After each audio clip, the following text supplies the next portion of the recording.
Dr. Yogmala, can you please play the prayer? 1 minute, sir.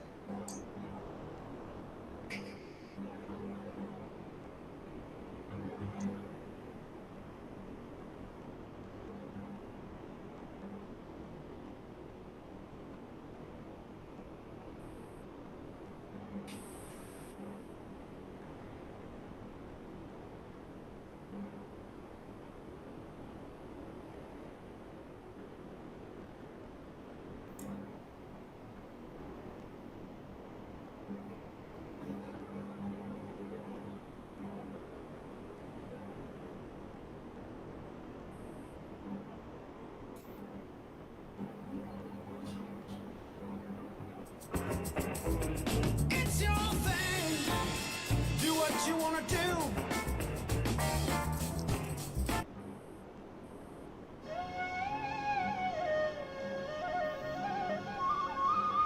Please.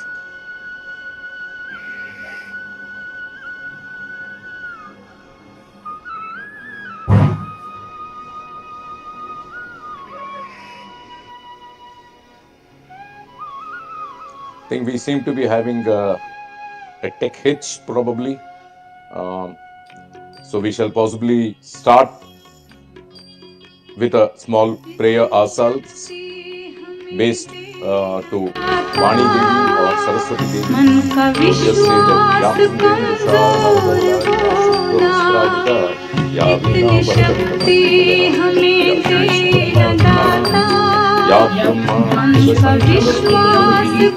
Devai Sada Bhujita Shamambatu Saraswati Bhagavati Sheshagatya Bara. Thank you very much. Let me start by introducing CPRiMeS, that is the Center for Policy Research and Maritime Studies. It's an initiative by IMO more than a year back. I think it was a very good initiative, and we have some MOUs already signed with Company of Master Mariners of India, with National Institute of Advanced Studies, to name a few. So it's going in the right direction. It is under this initiative that a legal cell was formed with Dr. Yogmala in command, and that is the one which has conceptualized this SeaLegS program, that is Seafarers Legal Service, which is it is our dear Pro VC who comes up with fantastic names. I mean, he's got a knack for that. So SeaLegS is also his baby. So this is what we're going to start today. So let me first start by saying, future seafarers. I mean, all of you are there who's registered in, especially our students. Dear future seafarers, a few weeks after you pass out, all of you will be stepping on board your first vessel. That's bound to be there, and you will come into this great profession. I would say a wholesome profession of seafaring. I mean, we have all been seafarers for so long. We know how wholesome and complete this profession is. When you join, you will realize that from day one, you're stepping into absolute dynamic change. They say change is the only constant, but this is what you're going to be seeing right from day one.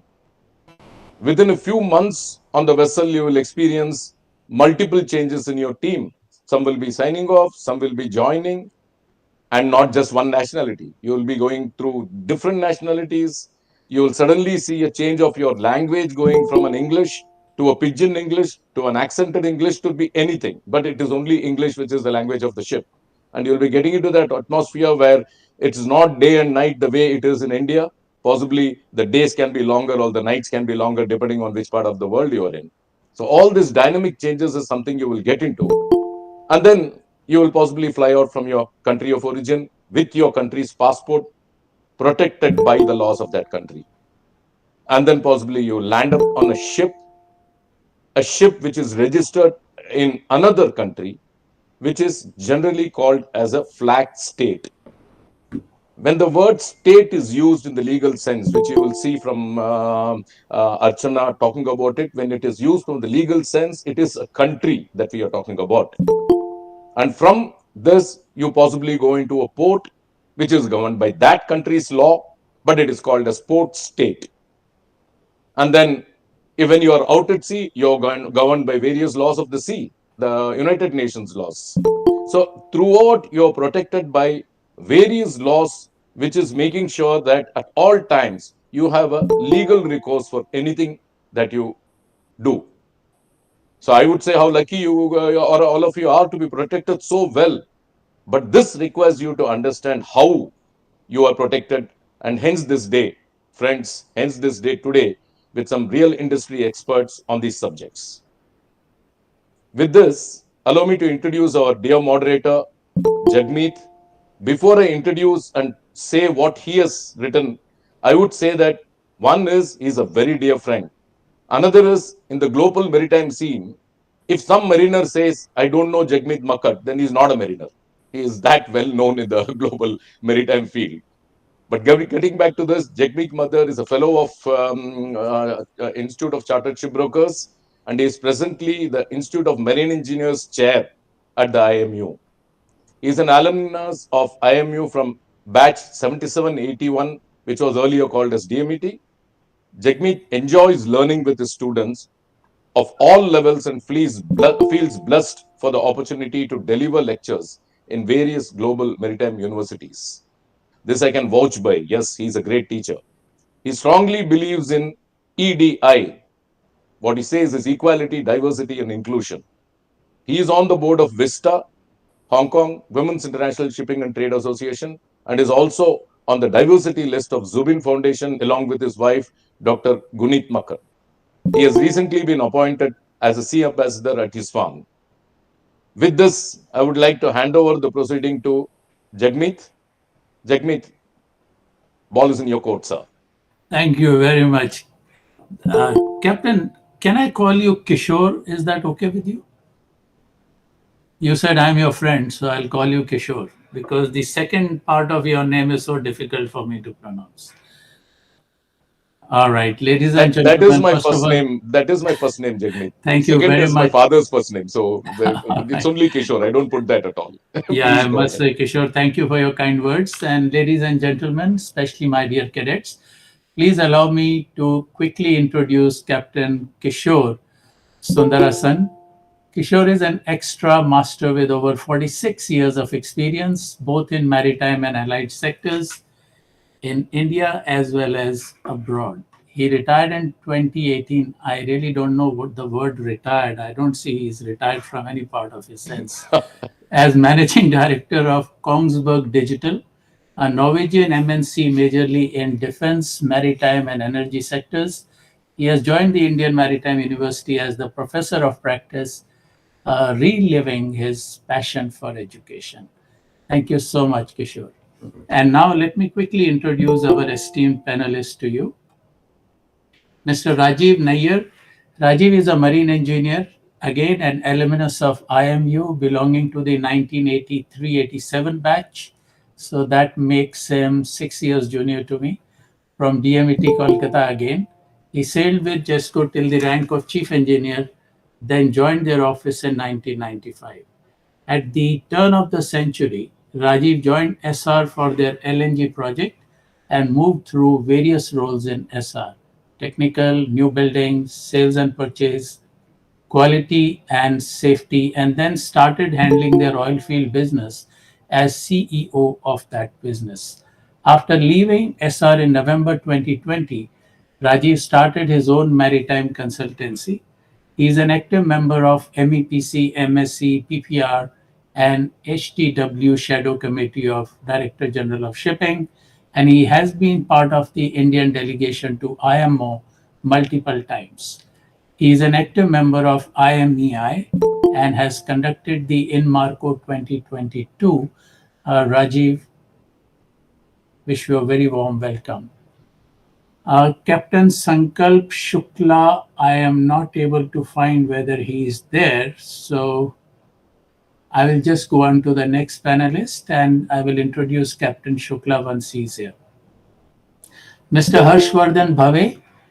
Harsh heads the ship management at Pacific Basin Shipping in Hong Kong.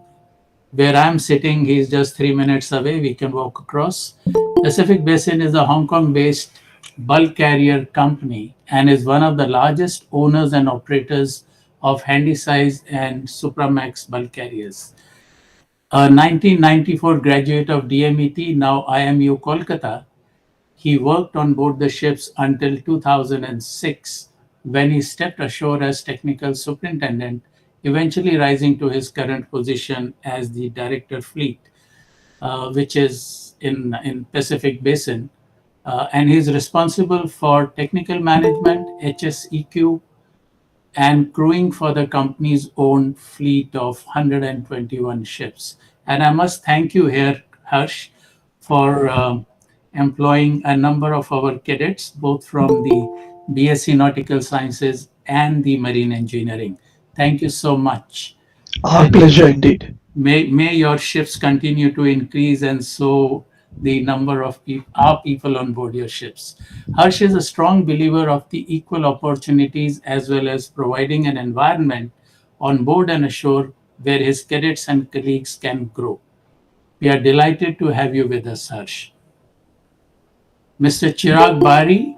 Chirag began his shipping career in India in 2004 after graduating as a marine engineer and has worked on various merchant ships in different capacities, currently holding a chief engineer's license.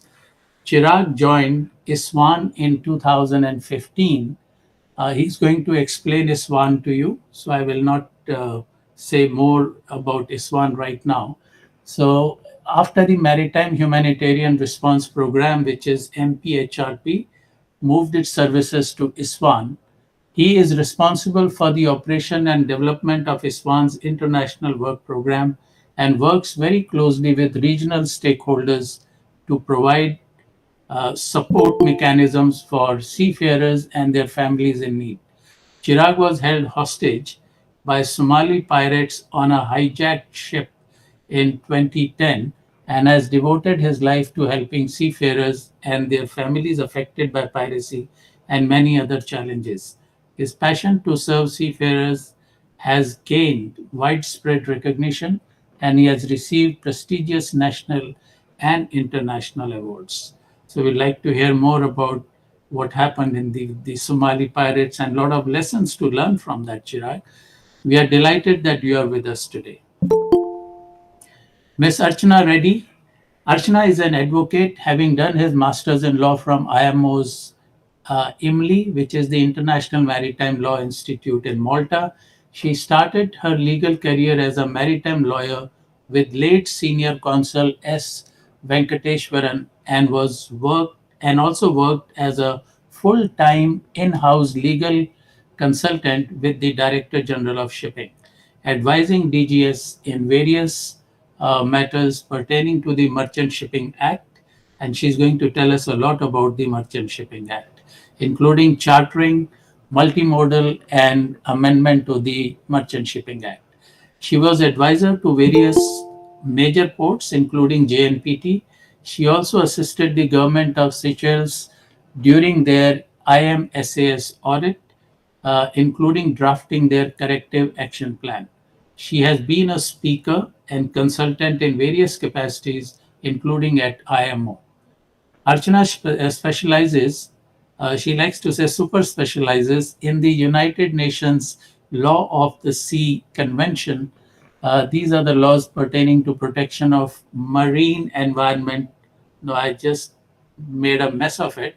Okay, she specializes in UNCLOS, which is the United Nations Law of the Sea Convention, then law pertaining to protection of marine environment and ocean governance. Archana, it's a pleasure to have you with us. Thank Now, once again, my sincere thanks to all our esteemed panelists for joining us today to guide our cadets as they start their career. Your wisdom gained through decades of experience and learning will indeed help our would-be leaders. Just to quickly tell you about the format of the panel discussion today, I would request all the panelists to provide an overview of about 5 to 7 minutes and consider the issues that may enlighten the students to sail through their initial stage of the career, also being on board the ship and going forward. This would be followed by a Q&A session. As your moderator, I will keep some questions in my magic box. I've got predetermined questions, but I am not going to use them if my cadets here ask more questions than I can think of. So the preference would definitely be given to the questions from the floor, that is from you all, our cadets, and of course, other guests and faculty. Thus, please let us have your questions on the chat box, which I and my colleague Kishore will keep an eye on. You may then ask the question live. It's not that we are going to read your question. We will ask you to read your question yourself, and then you will get the reply. Please identify the panelist in your question as well as yourself when you're asking it. So while other panelists may also like to join in as relevant. So before we start the discussion, may I request you to please keep your video on unless there is an issue with the bandwidth. In that case, you can switch on and off intermittently. Since we are recording the session, it would be nice to have you all. All right. So let's start with the only lady on the panel, ma'am, Advocate Archana Reddy. Thank you. Thank you very much. I have been given a very aggressive time frame, 5 to 7 minutes. So, Mr. Makkat, I'm really sorry if I may take a few minutes towards the other side, not this side. So, please forgive me for that. So, let me start by saying those who rule the waves rule the world. Seas are the oldest mode of transportation, and shipping is one of the oldest globalized sector of the world. It is the seafarer who are the heroes behind the scene, who should be attributed to the success of the sector. The seafarers interface between the ship, the sea, and the shore. Now, this interface between the four S's, that is the seafarer, the ship, the sea, and the shore, is through one. I will take this in points so that it is very easy for you people to make notes of the points, and you can refer me back to any point that you want me to go back to. So I start with the first one, interface of the seafarer with the ship, the shore, and the sea. First point is UNCLOS and the United Nations High Sea Convention of 1958 states that the high sea is that part of the sea which is not included in the territorial sea or in the internal waters of the state. When a ship is in the high seas, it is the flag state which exercises jurisdiction over the ship. There must exist a genuine link between the state and the ship. In particular, the state must effectively exercise its jurisdiction and control in administrative, technical, social matters over the ship flying its flag. Point 2. Every state shall ensure safety at sea with regard A. The usage of signals, the maintenance of communication and the prevention of collision. B. The manning of ships and labor conditions of crew taking into account the applicable international labor instruments. C. The construction, equipment and seaworthiness of the ship. Point 3. In taking such measures, each state is required to conform to generally accepted international standards. This is what UNCLOS says. In the case of shipping, IMO, the International Maritime Organization, is the United Nations specialized agency which is responsible for the safety and security of the shipping and the prevention of marine and atmospheric pollution by sea. IMO's work supports the United Nations Sustainable Development Goals as well. 4. As seafarers, it is important to note that IMO conventions are grouped as follows. First group, the key IMO conventions, which are the four pillars: MARPOL, STCW, SOLAS, MLC. B. Safety, security, and ship port interface conventions, which are in general call regs, load line, search and rescue, etc. 3. Prevention of marine pollution, which involve conventions such as intervention, dumping, ORPC, anti-fouling, ballast water, etc. And the last, liability conventions, LLC, Fund, LLMC, HNS. These are the connections between the international laws and the ship, shore, and the seafarers interface. Now, this connection is brought in to the Indian law. Because we are a dualistic country, we have to domesticate every international convention that we have signed or ratified. Now, this is governed, these terms are for a seafarer. It starts with the terms of the Merchant Labour Convention and STCW, which in India is transposed into the Merchant Shipping Act and its rules and regulations, which are mostly found in Part 7 of the Merchant Shipping Act. Now, I'm giving you an overview of Part 7 of the Merchant Shipping Act. With reference to the contract, so let us just start with the contract. With reference to the contract, because you people are stepping into the world for the first time, the seafaring world. So, what is most important for you is the contract. So, with reference to the contract, it's important to note that the Government of India has made it mandatory for the terms and conditions of the Seafarers Employment Agreement, etc., to be in line with MLC and STCW, which forms a part of Merchant Shipping Act. So you don't have to go too far. You just have to go to the Merchant Shipping Act and follow its rules. B. The contents of the SEA, AOA, CBA will include the type of ship, the trading areas, the voyage, the details of your wages, overtime, remuneration, compensation, etc. So every element of a contract which forms a part, every element of a contract which forms a part of a valid contract, you will find it in this particular document. Now, Part C is what the owners will provide. So the owners are under great obligation under the relevant conventions to one, all travel arrangement at its cost for boarding, lodging, etc., protection, working gear, food, drinking water, hygienic conditions, etc.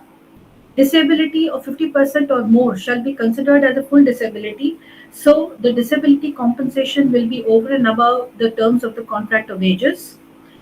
4.4 In case of loss or damage of personal effects of the seafarer as a result of the vessel, every seafarer is employed. The compensation of the seafarers will be made in accordance with the contract. Part 4 also deals with the duties of the shipping master, and for all practical purposes, the shipping master is your best man.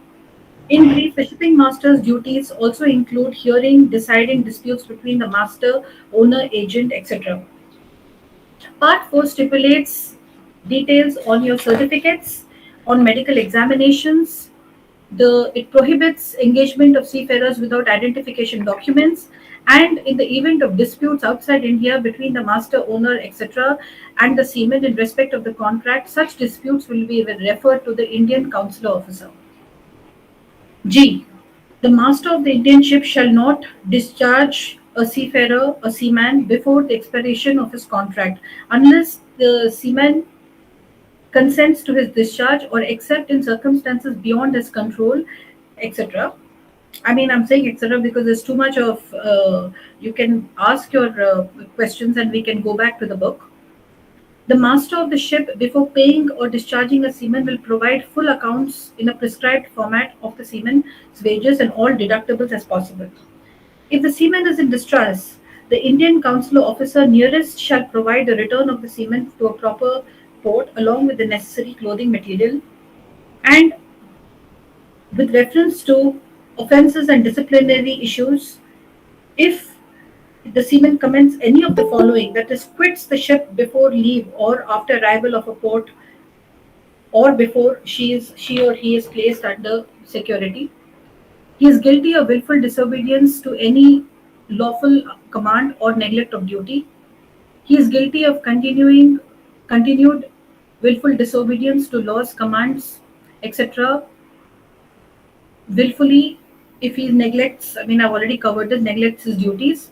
If there is an assault related issue in the ship, if there is a willful damage to the ship or any of the equipment of the ship, and if there is a general disobedience with reference to any of the temporary or orders which the master in his best capacity is ordered to make.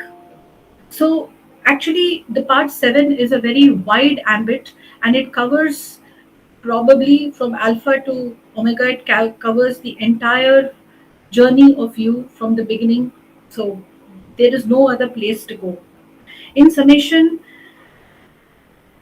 If you, as a young and promising seafarer, are ready to rule the world, then your journey starts with understanding and studying the waves, which is the laws. Empower yourself with the subject matter knowledge. It is very, very, very important to know where you stand by reading whatever material you ought to know. While your journey on board, it demands great responsibility and a fine balance between you, sea, the flora and fauna. Treat the marine environment with great respect and preserve it for the future. Staying away from home, your colleagues and your families, hence, it is not easy at all. Hence, respect these relationships and be a team player. And above all, love the ocean and protect it with all your heart and soul. Thank you very much. I can see from real dry area of law, and suddenly Archana moved on to the soft skills and given such wonderful advice about how to manage the life on board the ship. Chirag, can I have you please share your wisdom with our students? Thank you very much, sir. It's an honor and privilege to be part of this session today. Being a former seafarer, I think it's always pleasure to interact with our fellow young cadets. And before I could start, I'll just let all the seafarers or the future seafarers and the cadets know that seafaring is a wonderful profession that you are into, and every profession has some challenges, and we can look into that if we can, if you are going on board ship, we can look into that previously before we join the ships, and we can prepare ourselves to handle such challenges that may come your way on board your ship. So I think with that, I would just like to share a brief about ICE1. ICE1 is an international charity based in UK, but we have offices in India and the Philippines, and we work with various partners across the globe to help and provide support to the seafarers and their families, irrespective of their caste, religion, whether they're members of union or not, whether they have any inclinations to anything. So we support each and every seafarer who are working on merchant ships and also on the yacht crew and the cruise ships as well. Having said that, the ways of support goes out in a number of ways, and I would like to stick here towards the kind of work and examples. I would like to share also some few examples about how we are dealing with the Indian seafarers presently, just to take note of the time limits I have today to interact with you. So the Indian seafarers presently, they are facing challenges around false or recruitment agents issues. And there are a number of seafarers who have approached us because ICE1 also operates a 24/7 seafarer helpline, and that's free of cost for all seafarers and their families to approach that and seek support. And within this helpline, we have received alarming number of calls from Indian seafarers mentioning that they have been charged money for a job, and later they have been either duped or the money, the agents have run away with the money or have not provided them the ship, or whatever has been said to them has not been fulfilled. People have been stranded and abandoned because of that. There are some of the other challenges. So the first thing I would like to again stress here is the research. Prior joining your vessels, you need to do a proper research of the RPSLs and the agents that you will be going through. Now, every seafarer, they hope to go into the best companies as far as possible. However, there are limitations with the number of cadets that have been employed on board that ships. But if we do a proper research into the standards of that companies, and that you can look into the DG Shipping website. Okay, it's very easier. It's called dgshipping.gov.in. You just have to go in over there and check out whether that particular company whom you're approaching for a job has a valid license, which is called the RPSL, and it's called Recruitment and Placement License. It's a license been issued by the DG Shipping, which is the Maritime Administration, for any crewing agent to employ Indian seafarers and to be sent abroad on board ships. Now, this particular license needs to be valid. This is the first check that you can do. Okay, that's the basic thing that you can do. Secondly, if you want to get into more details, you can also go into social media channels or ask your seniors who have been also in the shipping industry, seek their reviews about a particular agent or a company. How good is that company? What's the standards they are following and everything. You have the privilege to do that nowadays. It's the internet is very common. Everybody of you are on social media, different social channels and all that. Please use that wisely, and not to chat around with the friends or relatives. So use that in your way of enhancing your knowledge about the ship agents.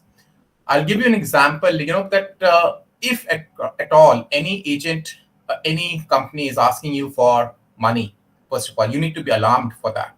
If somebody is asking you money, as per MS Act, as well as per the MLC, the Maritime Labour Convention, the seafarers should not be charged for money. That's the point you need to remember. If somebody is asking money, that means the trouble is in your way if you pay them the money and look out for a job. So we need to stop that, paying out the money to the fraudulent agents or any kind of agents. Okay. The second thing I would like to focus is now on the contracts. Once you have selected your RPSL, and once you have done thorough research and you're now willing to go ahead and sign a contract, you need to remember these things about the contract as well, that what a contracts can look like. It's very much detailed in the MS Act as well.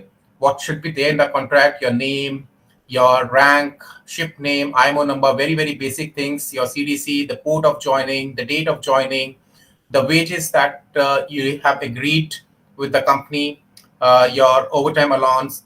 Besides that, there are a number of things that you can also have a look of that, which is the CBA, the collective bargaining agreement that your contract will be following.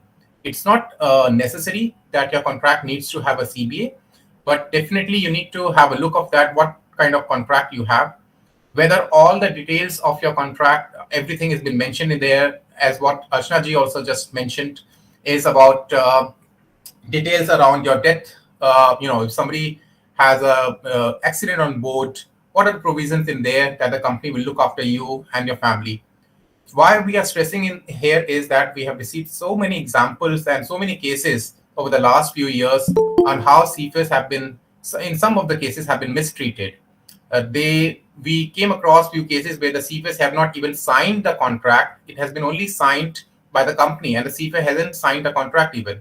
So remember that contract will be only valid if both the parties will be signing the contract equally. Okay. That's the number one thing you need to see, that the contract has signs and signatures and stamps of the company as well as yourself to make it a valid contract.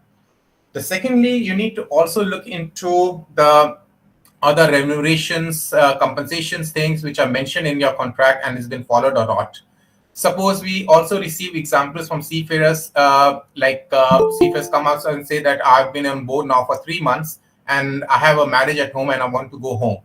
Now, are you entitled to go home? Everything will be binded by your contract that you're going to sign with your company. If your contract says that if you are going to breach your contract in midway, the company has the right to deduct your travel allowance and your wages and etc., which will be mentioned in your contract. So look out for that. Prepare yourself before joining a ship that these are the things. I have signed a contract for say 6 months or 9 months. Then you need to remember that you're bound to do that. Yes, there are a lot of companies, a lot of good companies who take extra care of their people, and they do repatriate seafarers in an emergency situation. Suppose there is a death or bereavement at home, or there is a real emergency at home. A lot of good companies have taken steps to help the seafarers in those circumstances, but it should not be misused on that circumstance. That's our responsibility to make sure that our contracts are there. So look out for these things, like your travel arrangements have been mentioned into your contracts and everything.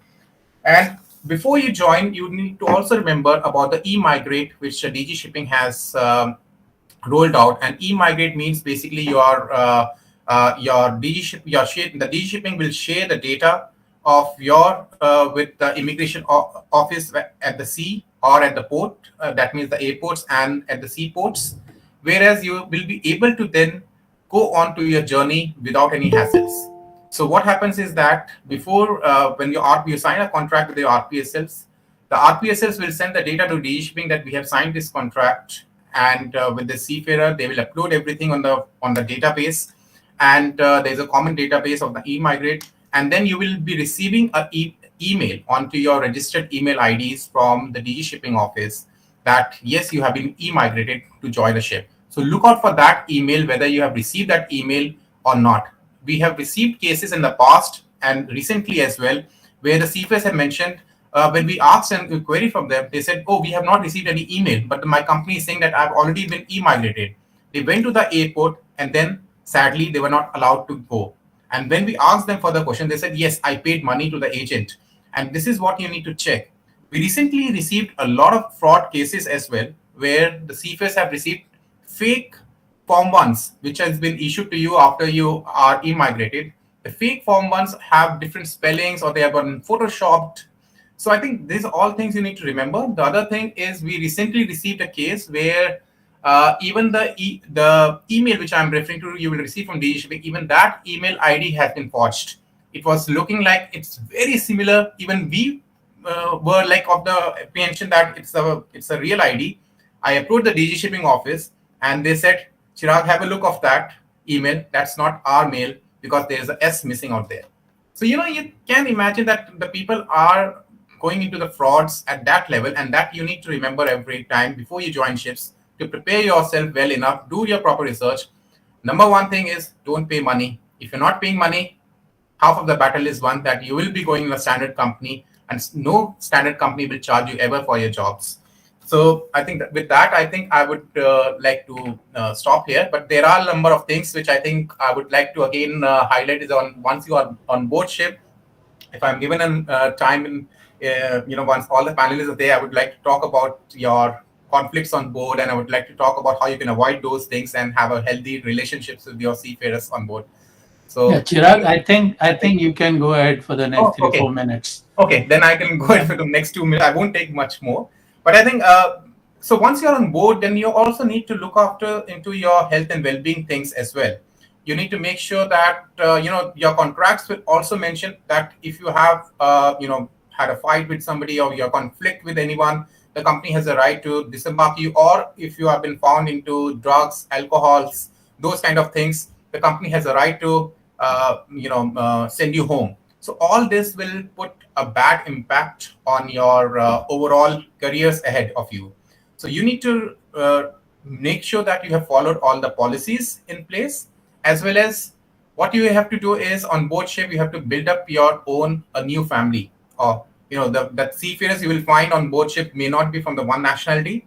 They'll be there from various different nationalities.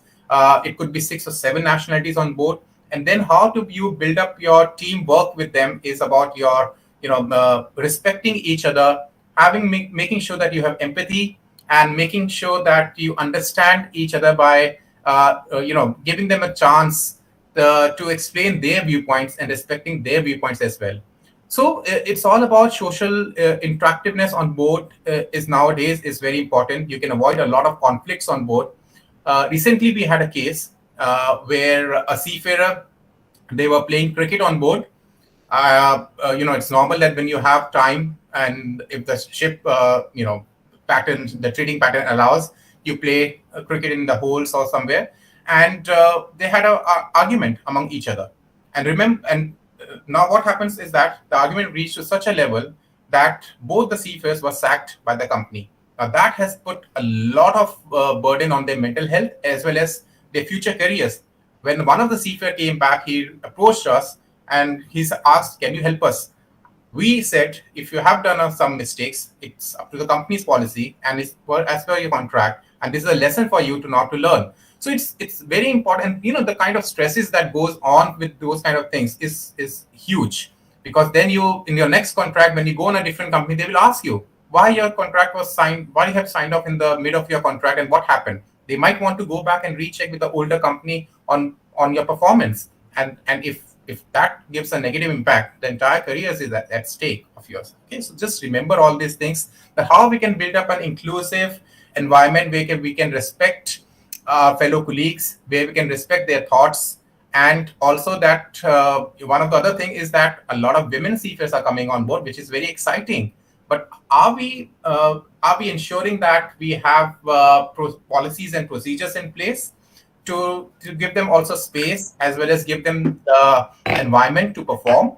Uh, yes, majority of the seafarers on board are definitely male seafarers, but then even if there is a one or two women seafarers, how we can work with them, how we can give them the equal opportunities to demonstrate that they are also competent enough to perform their duties. I think that's the mindset that we need to take along with us when you are on board ship. And the one thing level is that please maintain your relationships with your fellow colleagues, whether it's a senior, junior, talk to them. Don't indulge your, that's my mantra always. I always tell the cadets, don't waste your time indulging in your mobile phones or the Wi-Fi's if the company is giving you. Instead, invest your time into building up relationships with your colleagues. That will help you a lot into having a good and fruitful careers on board ship. Thank you. Thank you so much. This is one of the topics I must tell my cadets that you will hear again and again from the other panelists. But it is such an important topic about having that respect for your colleagues on board the ship, because from respect everything else flows. If you respect someone, you can't be angry with that person, you can't be abusing that person. So this is something which is extremely important. So just before we go to the other panelist, I have a little confusion here, Chirag. I'm taking this liberty to ask you this question. For a seafarer, who is the contractual party? Is it the agent? Is it the manager? Is it the ship owner?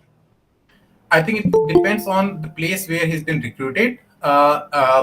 Ship management company could be based outside of the country, and they could have hired a seafarer from a local crewing agent in that particular country. And the crewing agent will have, the crewing agent should have an RPSL license to recruit it, and they should be the one who should be issuing the contract to the seafarer. Yeah, would they issue the contract as an agent only, or they would be the principal in that case? I'm not very sure, but I think it will be on behalf of the principals. They will be issuing the contract. So contractual party is always the ship owner. I mean, that's contractual what I party is always the ship owner. Always the ship owner. So thank you so much. Really appreciate. Now we come to the one of our ship owners, Pacific Basin's technical director, director technical, Harsh. All over to you. Thank you, Jagmeet. Thanks for this opportunity to interact with our young people who are about to start off on their shipping career. I wish you all the best. It's a very, very rewarding career, and I can personally attest to that. I can imagine that you're very excited to learn about your various rights and responsibilities in this forum while you're what as they will apply to you when you're working on the ships. I can also imagine that you may be slightly intimidated by all these various rules that have been introduced to you now, such as the Merchant Shipping Act, STCW, and so on. In this regard, I would also like to mention additionally that when you work on foreign flagships, the relevant rules of the flag state will apply. For instance, in Pacific Basin, all our 120 ships are registered in Hong Kong. So what would apply is the Hong Kong Collective Bargaining Agreement, or the Hong Kong CBA, which itself is subordinated to the Hong Kong Employment Ordinance, which applies to all employment in Hong Kong itself. So now, as cadets, when you join the ship, how do you determine your rights and responsibilities, and how they apply to you, and how does the company ensure, companies like ours ensure that we comply with the rules and we ensure that you are protected as far as the rules go? So this is what I'd like to address and explain to you. So what happens is each shipping company has its own policies and regulations, and these regulations by and large ensure compliance with the rules. And they also list out how the ships are to be operated in various conditions and situations that may arise while the ship is being operated. These are typically called the fleet regulations, and they are readily accessible to to everyone who's on the ship.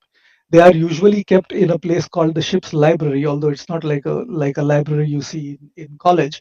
It's typically maybe just a shelf in the mess room or one of the common areas, but it is easily accessible to you.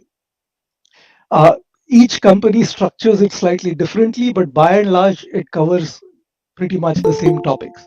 For instance, we have two manuals. One is called the Pacific Basin Management Manual, which contains an overview of various policies that we have, which include the HSEQ policy, drug and alcohol policy, anti-harassment and bullying policy, policy on recruitment of seafarers rights policy, and so on and so forth.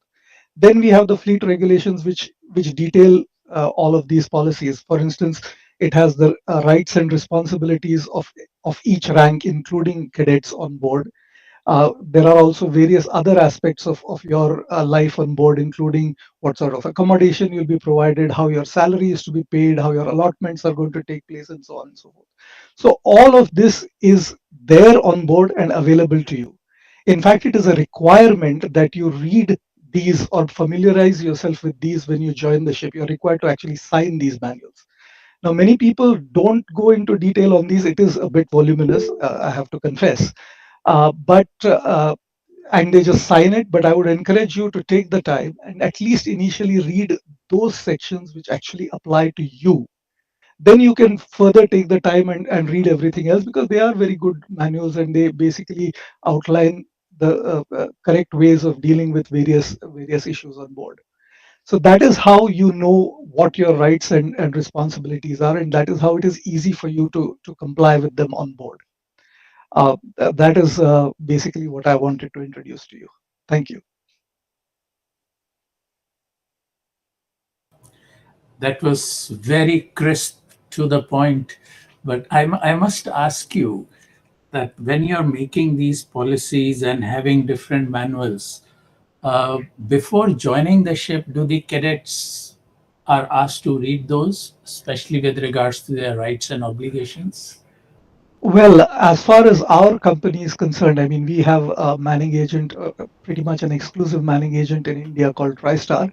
Every person who joins our ship is required to visit our manning office, and there they undergo training in the Pacific Basin Management System, the PBMS.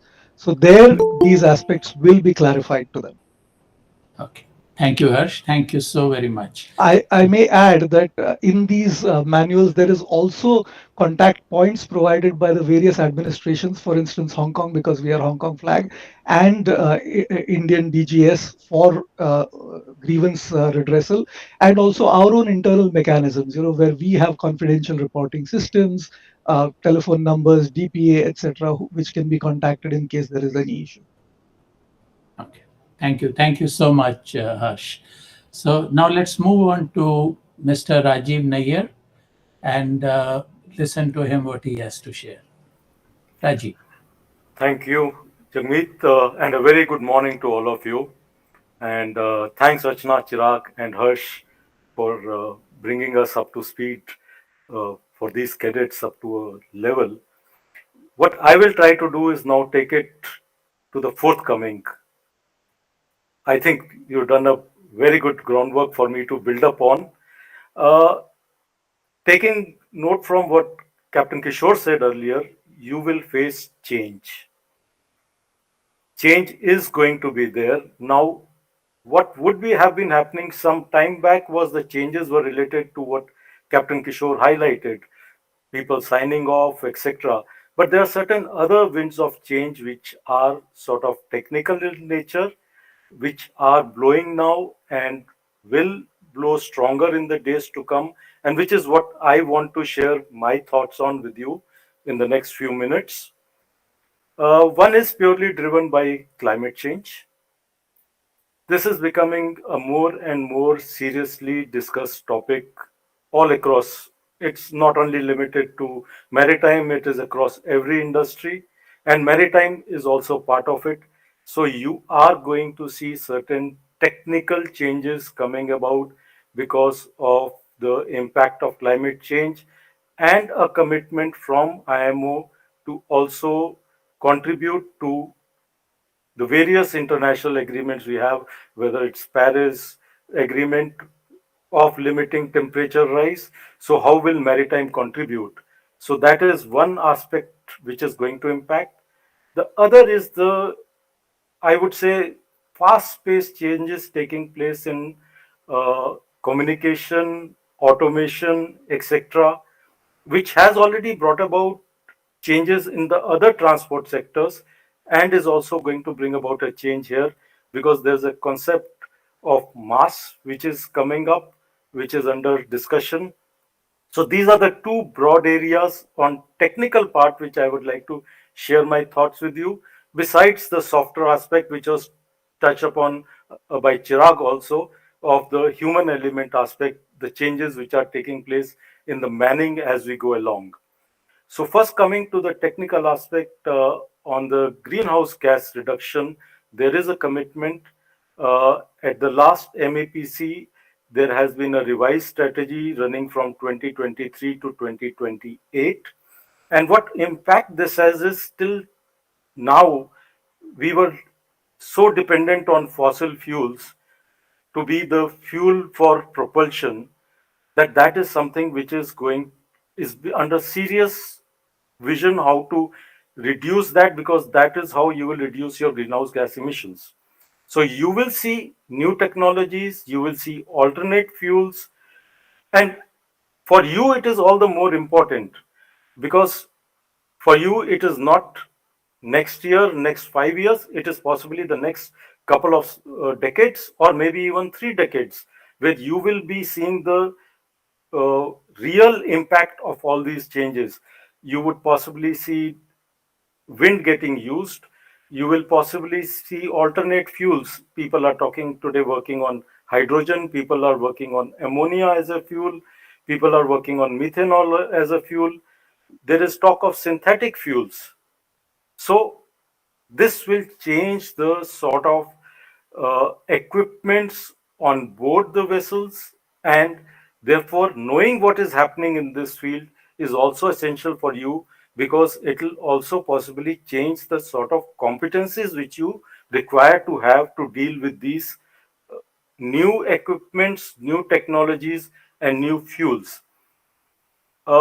Just a bit of a background, it is not that suddenly something new will come and the industry will not be aware of it.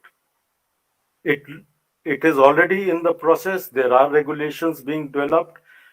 Classification societies are working on it. IMO is working on it. At every level, when we say IMO, that means all member states, the organizations which contribute to it are working on it. And as a matter of fact, in this MEPC, the revised strategy, it has put in its specific strategy to develop a seafarers training and skills program to support the reduction of GHG emissions from ships. Now, what does that mean for you when you go out to sea? Is that you must keep yourself abreast of these new developments, because these will require, while there is always a bit of a time when regulations come in, by the time that translate into actual training, you can always keep educating yourself more and more. And that is what I will try to sort of give you certain ways how to do that, so that you are, like, I wouldn't say more competent, but I would say ready to be equally competent to anybody who can handle these things. The second aspect of technological change which is happening is the development of a system where you start using technology to assist in seaboard operations. Now, this is coming in sort of 4 degrees, what we call as mass degree 1 to 4. This is primarily because of the advancement which is happening in communication, the advancement which is happening in artificial intelligence. These are going to impact, and I would not say that, I would not put a time frame to it when it will be mature enough to come to maritime. But yes, it definitely, you will start seeing these impacts.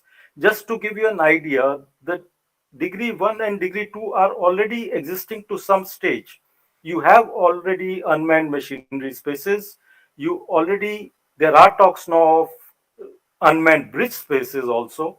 So these are things which will come. Now, these will require your competence sets to be developed. It would lead to a further where you could be having ships without seafarers on board, but a remote operation from shore. So again, it is not that seafarers will change. It is the competence requirements of seafarers which will undergo a change. Therefore, keeping abreast of these developing regulations is very critical, in my opinion, and is something you should, who are going to build a career out here, keep yourself well in the know of, keep developing yourself, keep developing your group along with you, and take it forward that way. The softer aspect which I wanted to talk about, I think Chirag already touched upon it. We are all talking seafarers today. When we joined sea, it was seamen. The change has already happened. Seaman has been replaced by seafarer. We are now gender neutral. But that has also brought in about its change. Today, I think roughly about 2% is women seafarers. It is going to grow. Actually, I'm very confident of the present generation, which is getting out. They are much more sensitive, and this is with both aspects, to each other's needs, each other's capabilities, each other's strengths. So I'm very confident you'll fly through it. But just to let you know that these are also things which are taken care through regulations. As a matter of fact, as the last HTW, which looks after the STCW convention, there has been a proposed change to your PSSR course to take care of bullying and management, uh, bullying and harassment in the maritime sector, including what we call as SASH, sexual assault and sexual harassment, to become a part of the PSSR course and also be taken up. There is a revision of STCW happening to be taken in detail in that. There is a concept of psychological safety, mental health to be also incorporated into the seafarers training so that it assists you, because you have to accept it. It's slightly a different working climate. You are away from your near and dear ones for lengths of time. With today's security controls, which could change depending on that, you may not get shore leaves at certain places, or the terminals may be so far away that you cannot go ashore. So you are limited in a bit of a sphere. There are impacts of that. So to understand that, that is also a science being pursued to bring about. And these awareness that these rules exist, and more importantly, I think it is to understand that when there are rules and regulations, it is expected to be followed. If it is not followed, it will have an impact on you.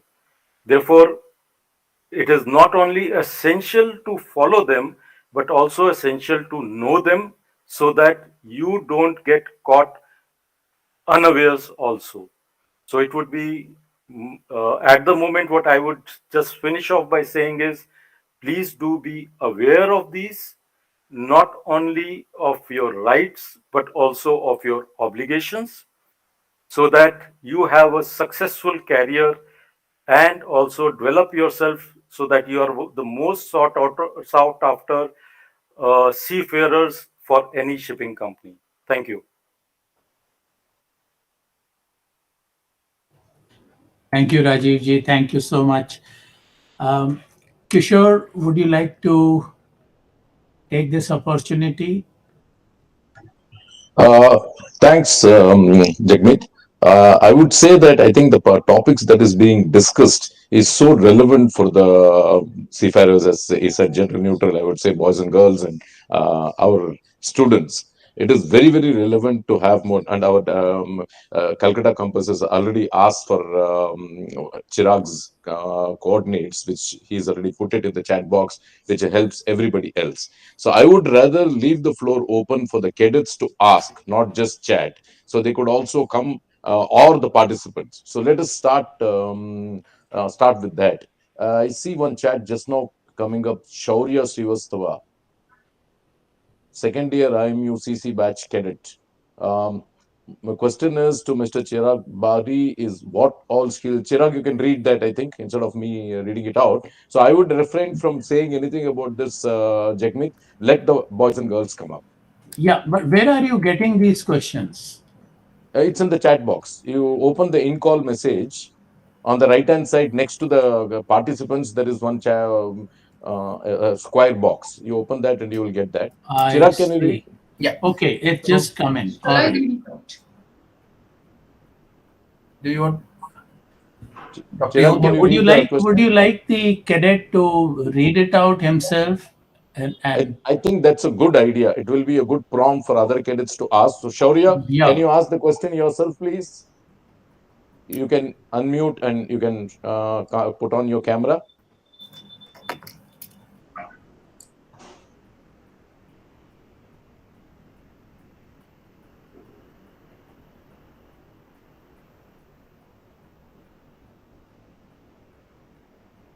Shaurya, are you there?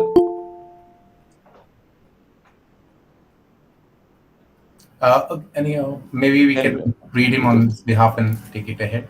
So, okay, fine. Shall I read it out, sir? no, it's okay. Well, I think Chirag has read Oh, it, so let him answer oh, it. thank you. So the question is, what all skills and technical expertise do the recruiting team observes in a final year cadet during the placement interviews? Also, what other skills or expertise would help a cadet to have an upper hand in the interview? I think I would also, I'll share my views, but I will also request Harsh sir to maybe, if he's the best person to maybe answer that one. But I think from my perspective, I think obviously your technical expertise does matter, that to a certain extent. Definitely the company will look into that you are having the basic understanding of the subject, but besides that there is a larger picture about how well you are placed for the sea and how you can take on the sea career as well. So they would like to examine maybe as well those kind of skills, that are you a team leader or a team worker or not. So they might ask you or divert you some questions to try and understand that how you can build up a team on board. And it's all about working together with different people on board. As I mentioned in my presentation as well, how your ability to understand and respect each other. So they might want to see some answers in your in their questions. They might want to see some answers besides the real technical questions. They might want to see your analytical skill. They might want to see your problem solving skills, as well as the ability to take on more work, and then be able to correspond with your fellow colleagues on board. With that, I think I would also like to invite Harsh sir, if you want to add on something into it. Yeah, certainly. Actually, you have to view it from our perspective, right? As a ship owning, as the representative of a ship owner, if we are coming to select some candidates from the as cadets, what is our perspective? What we are looking for is not great cadets. We are looking for our great masters or chief engineers of tomorrow, right? So what our focus is mainly is to check how sustainable you are, whether you are committed to this industry. We are not really too keen on hiring somebody who might leave the shipping industry in the next 2 3 years. So that is our first priority, to see whether you will be with us for the long haul. The next is of course your psychological development, and how much of a how easy it is for you to get along with people, and whether you'll be able to sustain on board in multicultural and challenging environments. Yes, academic progress is good, but it's not the be all and end all of our assessment. We expect that we should be able to train you properly when you go on board. So that is on us. So these are the main considerations that we have when we are looking at candidates. Right. Harsh, just very quickly, one question from me to you. How much importance do you place on the attitude and the aptitude of the person? Because I do hear from you and your colleagues that skills can be taught. We are there to train the people, but we need people who, as you rightly said, will for the long haul, and also the people who will get along. Can these skills be developed? I'm sure they can. I mean, we are also providing various trainings and various assistance towards that with psychological counseling and so on and so forth. And I'm sure, in fact, not just that, a lot of the cadets already have those. I mean, they're already away from their families, undergoing education together, and the atmosphere on board, as I recall, is also quite conducive to developing such skills. Right. Thanks. Rajiv, anything from your end? It's a very good question. I think Harsh and Chirag have actually covered it. The attitude is, and Harsh has a very valid point. They're not looking for somebody whose aim is not to build a career. And finally, like, I think anybody who joins a career should be always looking at reaching the apex of that career. And that should be the vision of the people who get out. It should be like, fortunately for us, ours is a system which you have a regular examination system to keep you changing your grades. So it keeps you actually very involved with the system. So the aim should be like, for a person joining as a fifth engineer should be to become a chief engineer. The aim similarly for a deck cadet should be to become a master. So that is the sort of vision which, and why stop at chief engineer and master?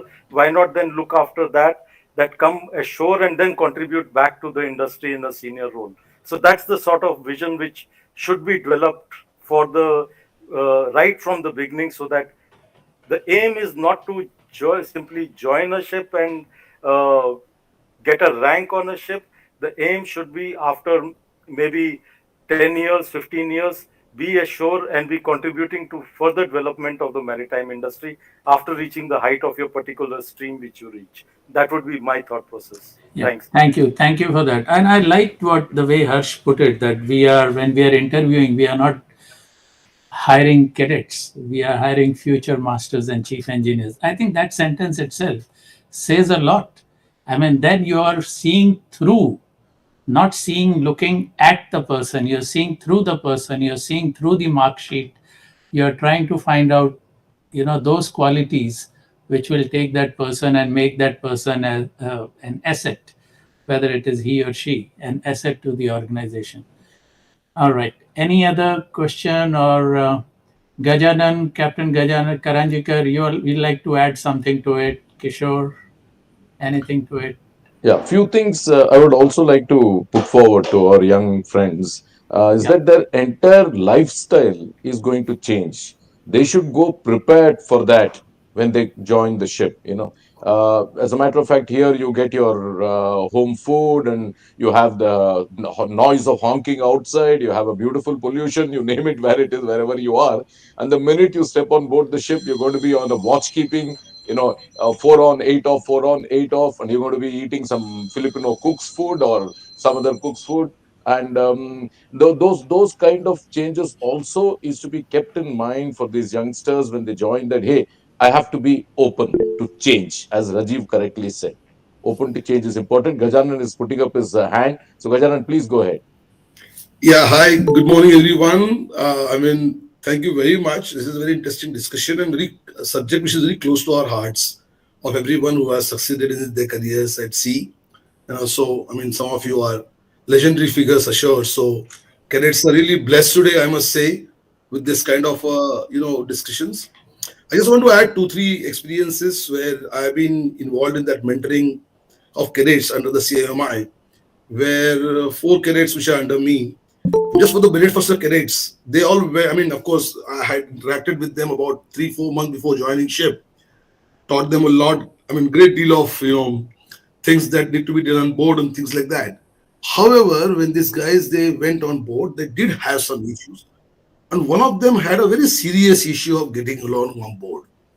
He suddenly felt very depressed on a second month because, of course, being a cadet, being a new TME, fresh, you tend to make a lot of mistakes on board and tend to, absorb things very halfway, instructions, orders halfway from chief engineer, second engineer, and your senior engineers. He was the engineer, by the way.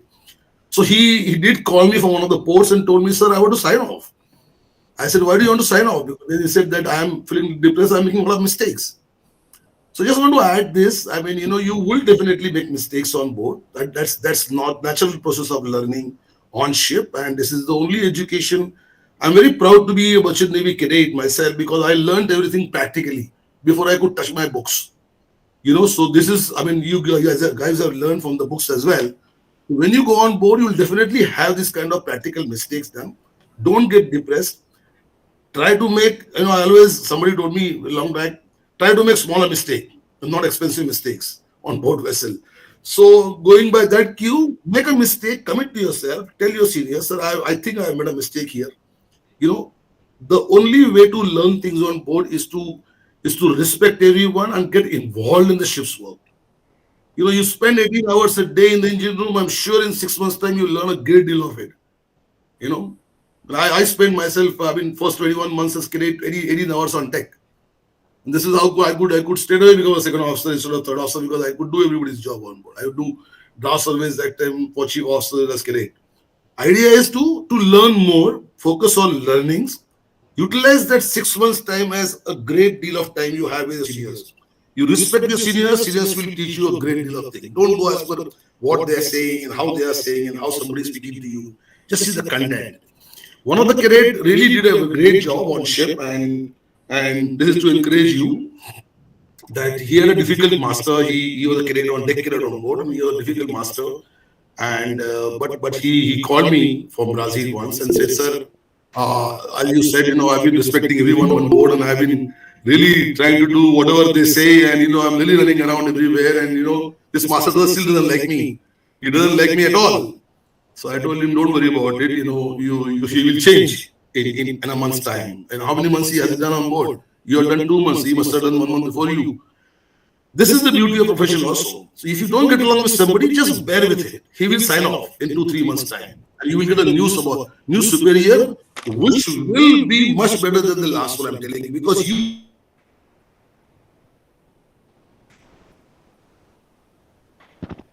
how much you contribute to the work. And if you really contribute to the work, everybody will love you.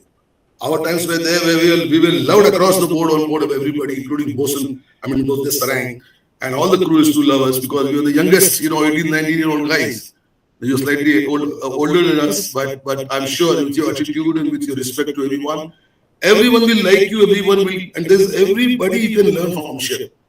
So have that attitude, go on board, just do that, that's it. Thank you very much, sir, Captain. Thank you, Captain. Yeah, thanks, Captain Karanjikar. And I think I will just add one thing to it, and that was when I was on board the ship in junior rank, and our superintendent came on board and I complained. I said, I don't like the way chief engineer talks to me. He's very rude. And the only reply I got was, when you become a chief engineer, don't be like him. I think this is the most beautiful thing. You can't change. And another sentence that he said was, is he married? I said, yes. How old is he? Okay, he's 55. Has anyone been able to change him? His wife, his children, his teachers, his mother, his father? No. And you want me to change him in 3 minutes that I am here? It's not going to happen, my son. So when you become a senior, don't be like him. So learn not to be what he is. All right. So let's proceed to the next one. I like this question. And let me start with Harsh on the last 2 lines of that long question. Is there any policy or regulations pertaining to maintain confidentiality on board? I think this is actually in respect to cyber security and social media, etc. So as I said, in our fleet regulations, we do have information security policy and social media policy, where we have guidelines on what can be posted and what cannot be posted, and that is where you find these rules. Okay, and the cadets and the people on board seafarers are made aware of that. Yes, absolutely. Okay, and what happens if someone does that? Yeah, one moment. I'll come back to you. So what happens if somebody does that? Yeah, in general, what we would do is we would counsel them and explain to them that what they have done is against the company policy and that they should not do it. It is my view, and actually coming back to what Captain Gajanan said about people making mistakes, right? It is my view, nobody gets up wanting to make a mistake, right? And I mean, we have to allow people to make mistakes genuinely, and as long as they are willing to learn from it and move on. So yes, if they make a mistake as far as the policy is concerned, and it wasn't with any malintent, then we'll definitely look on it positively and discuss with them. And if they want to ensure, and if they give us assurance that it will not be repeated, then we close the chapter there. All right, thanks. So Kishore, and after you, Rajiv, he has raised his hand. Yeah, my question was exactly that, and he's already answered. So thanks a lot, Harsh. Just wanted to see the other side, towards the same question. So Rajiv, go ahead, please. Yeah, I think Harsh has taken the company point of view quite clear, and I think that should satisfy some aspect of that. But I just also wanted to highlight another aspect. It is rather two aspects that going down the line, as you see more and more communication for controls transmitting across the cyber space, you would have to. Admiral, can you please mute yourself? Your voice is not muted. Can you mute yourself, please? Okay. As we see more and more official data also going, but also I would like to point out to the seafarers, the would-be seafarers, that you also use it for your personal data. So that depends a lot on the sort of system which is existing between the ship and shore, what sort of contracts the ship has got for giving this service. And that also may come under regulation, possibly at this stage. Bidding laundry service at IMA Mumbai. May I request everyone to please mute your mics, please? Okay. Thank you. So that is also something which possibly would become important in the future. At the moment, it is not something which is being looked for cyber attacks. I have attended few sessions on cyber security. Maritime has had, but more shore-based attacks, and the number of attacks are staggering. But this is something which you, like in our life, we ourselves are careful about how we use our personal data and all. It is not only for official, but it's also for you use it for personal. You must be aware of this and keep those checks in place. Thanks. That is what I wanted to highlight. Thank you. Yes, Kishore. But I still feel there is a need for a certain amount of cyber security training to every single seafarer.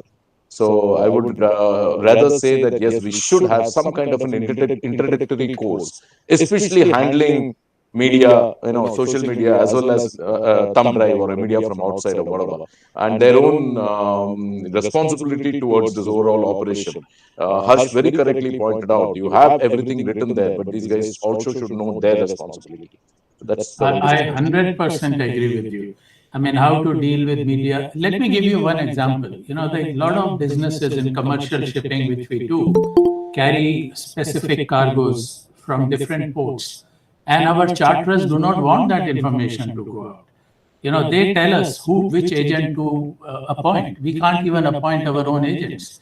So all these things are extremely important. If a second officer or third officer or fourth engineer goes and starts putting all that information on the social media, it could actually come with a big claim from the charterers for breach of, all this information that we have done. Okay, Sudeep Pandeyji, Alpan, where is Archana? Archana, you had raised your hand. Yes, as far as confidentiality is concerned, even under the placement rules, the RTSL agent, he owes an obligation as his responsibility to maintain confidentiality. So it's a part of the law itself, from the seafarer's point of view. His documents, his certification, his information, his medicals, everything is kept confidential. All right. Thank you. So just one very quick question. I mean, not even 1 minute per person, 30 seconds. Rights or duties, which one comes first? Chicken and egg. No. I don't agree. I No, want to hear no, from I others. also don't agree. Rights and duties is a very valid question. So let's hear Rights it. or duties? This is for all my cadets. Rights or duties? Hand in hand. জিতে হবে আমি কাজ করবে না. Is that more important? And then first doing your duty and then asking for your rights. Which one is more important? You are asking the panelists or you are asking for a response? I'm asking the panelists. Oh, have you invited? Well, if I Okay. may say, it's a matter of perspective, Jagmeet. For each of us, it's our duties which are important, and our duties effectively constitute somebody else's rights as well, right? As ship owners, it is our duty to protect our cadets' rights or our seafarers' rights, and as seafarers or cadets, it is the duty of the seafarer to fulfill his obligations as per the contract or as per the employer's expectations, legal expectations. Very nicely, very well said. Yeah. I think I totally agree with Harsh. They go hand in hand because your rights are somebody else's obligations. Your obligations is somebody else's right. So it has to go hand in hand. You have your obligations to fulfill. You have your rights to protect you. Both have to go hand in hand. I don't think you can put one before the other. In my view, both will go together. I think if you look at a particular individual, it has to be one at a time. If you're putting two people together, then it becomes somebody's right, somebody's duty to protect somebody's right. That's perfectly fine. But every individual, shouldn't the duties come first? Your freedom ends where my nose begins, right? The rule of the road. So duties and responsibilities give right to rights. So you Yes. comply with your duties and responsibilities, and automatically you can ask for your rights thereafter. Absolutely, I agree with that. Okay, now we have Mr. Sudhir Pandey here, and he's got a question. So can I request Sudhir ji to read it out himself?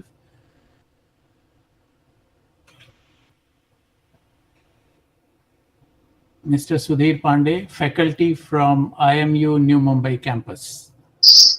Yeah, hello, good morning, everybody. I hope you can hear me. Loud and clear, sir. Yeah, okay, thanks a lot. Nice discussion. Well, I've been sailing. I passed out from DMT in 1984-88, and 1 year junior to Mr. Rajoo Balaji. And I sailed up to 2020. Then I do some community service. I teach poor children for free. Now, recently I joined TS Chanakya here. So about 3 months passed here. So I can see, I'm sort of thinker. I keep thinking about various aspects. And since work on various shipping companies from low budget to high budget. And first of all, like I've worked myself as a chief coordinator for the board of examination under DG Shipping, which were under CMI and IMEI. So a lot of boys are passing out for officer side also and for crew side also. I wonder why so many new institutes are coming up. I mean, when we have excess supply of cadets, the poor boys, they come from different poor family backgrounds and all, take loan and all. After they find they are the lurch. So I mean, this is the duty of the seniors, the top authority, because their vision and horizon is much wider. They should think this why they are giving license to new institutes. And Sudhirji, you have given us a topic for the next webinar. So we will stick to the topic of today's webinar. And I must thank you for giving us the topic for the next webinar. So let's move ahead with that. So Dr. Yogamala, could you please raise your question? Yeah. So good morning to everyone. My question is to Ashchana Reddy. And so is there any grievous redressal mechanism for the seafarers and how to reach them? Thank you, Ms. Yogmala. Yes, under Chapter 7 and through the Merchant Shipping Act, your first port of call is your shipping master. So if there is any kind of issue which you're facing with reference to your contract or anything rising out of it, you first approach the shipping master. Now, when you're sailing, first you approach your master, and he will follow the protocol which is guiding him, and the agent or the counselor will be informed. But the matters pour into the shipping master. The next level will be the your principal, your MMD, your PO, and thereafter it goes to the DG shipping. So those are the 3 stages, which is well entrenched in the Merchant Shipping Act. Thank you. Right. Okay. Before I come to Mr. Bahari, Chirag Bahari, one question. Is there some very simple, easy to read mechanism, grievance redressal mechanism, which everybody can understand, which we can use on a day-to-day basis in the university and also hand it over to the cadets? Is there anything like that, or that you have to really contact an advocate or Archana to? No, you have to contact the, if it is, let's say a disciplinary issue which is coming, which is on board, like somebody, 2 cadets beat up each other. So, and thereafter it found, my voice is echoing. If somebody's No, it's fine. It's fine. Can hear. Yes, okay. So somebody beat up somebody, and this becomes a disciplinary issue, and it becomes a serious offense. So the first person who addresses this who redresses this is the captain. So thereafter, the matter goes on to the agent of the ship. So the owner is informed, and if the offense is so heinous and so grave that action has to be taken, so automatically the procedure follows, and he is either disembarked, or if he is in an Indian port, he signed off, and investigation procedure, disciplinary action starts against him with complaint to the shipping master to start with. So Okay. it's all the advocate doesn't come in now. The regulators come in, the administrators come in, the advocates come in only when and if and when the matter goes purely legal. Okay. And Chirag, would you like to add on to it? Yeah. So just to also give a brief to the cadets, what we always do in our cases when it comes to us, we ask the seafarer, first of all, is to try to resolve the problem on board. You have a grievance redressal mechanism of a shipping company as well. If you have been issues with your line manager, try and highlight it to the chief engineer or the captain. Try and resolve it over there. If they could not also do it, try and talk to the company officials such as DPA and the disciplinarian of the ship, and try and resolve it there. Even if after that involvement, if you are not able to satisfy your issue, then I think you must approach the trade unions. If you are a member of a particular union, like the ITF, they have inspectors across the globe, I think 130 inspectors, and or you can send a mail to them as well if that's an issue around your contractual issues are there. You can also approach your respective your National Maritime Administration, which is in India is the DG Shipping, which Ashna ji has already shared about the procedure to contact the shipping master and how it is done. So nowadays, the DG Shipping has also made it very easier for the seafarers. They have a circular which shares about the entire details about how you can approach the DG Shipping for the grievance redressal. There is an online mechanism for that. Once the seafarer is able to log in through his indoors, they can register a complaint over there, and then the steps will be followed by the shipping master and other seniors to try and resolve that complaint at a stipulated time. And I've heard that they are also now trying to upgrade the system because there have been some issues with the redressal system that's set apart. But I think there is a way to do that. And then the charities such as ICE1 can also help the seafarers to guide them in this entire process on what are the steps they have taken, have they ever missed something. There is also people do not actually, are aware that even the Ministry of External Affairs is also available to all the Indian nationals when they are abroad. Even as a seafarer, you can use the Ministry of External Affairs domain called mother.gov.in, where you can, if you have been stranded or abandoned abroad, or you need any assistance in a particular country and you have been stranded there, you can log in register your case into mother.gov.in, wherein the nearest Indian diplomatic mission will be tasked to support you and approach you to try and resolve your issue. So that's also something which is available for the seafarers to look into. Thank you. So that would that be from ISWAN that they get all this information? Absolutely, we provide this all information to in the case. Yeah, definitely. So what is the condition paramount prerequisite for you to provide this information to all the companies and to the cadets? No, as I said, there is nothing. It depends on the case-to-case basis. We have to study the case, what is all about, what are the steps already the seafarer has already taken in that regards. Not all the seafarers could be requiring a support from the Ministry of External Affairs or something.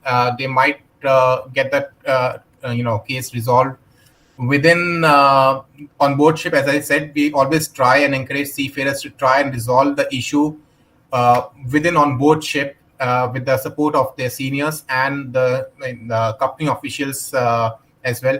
But if we see that there is a certain steps have been taken by the seafarer and the company has not been supporting the seafarer, and there are clear evidence to look at that the company has not been supporting the seafarer in this particular case, then we refer them to approach outside organizations and approach the government or the trade unions, as the case may be. All right. Thank you so much. So just very quick. Can I add to this, sir? Yes. The Merchant Shipping Act Part 7 very clearly stipulates that any disputing arising outside India between the master, owner, etc., in regard to the contract, such disputes to be referred to the Indian Consular Officer. So this Consular Officer is already recruited by the central government.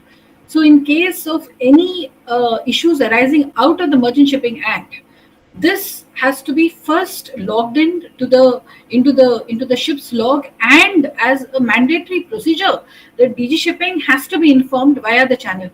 So any other fringe agreements or fringe agencies, it's correct or it is good for them to come in. But as far as what the book mandates is that the DG Shipping has to be informed under the Merchant Shipping Act. Okay. All right. So this is valid even in case the cadets are joining foreign ships. Thank you so much for a very comprehensive coverage of grievous redressal mechanism available for the seafarers. Thank you so much to both of you. Yes, the seafarer, if the cadets are joining a foreign ship through an Indian registered agency, then it is covered by the DG Shipping and the manual. Otherwise, if he's going abroad and joining some other foreign company or otherwise, then in the hierarchy, he definitely is accountable, the DG Shipping, because he has issued his certification. So he will become an interested stakeholder or a party, but he will be technically governed, as Captain Bave said, by the laws of the country in which he has entered into a contract with. Okay. Thank you so much. Now, very, very quickly, I think before I forget, and this is very practical aspect that I am bringing up. You see, when we join the ship and when we are young, we are so much enthusiastic about everything that we somehow forget small things like taking a proper health insurance, taking a proper life insurance, then having your wills in place and all those. And once we join cadets, then we become masters and become superintendents and managers. We do the risk management for the organization that we work for. We do everything for them. But for our own personal risk management, somehow these are the things we do miss out.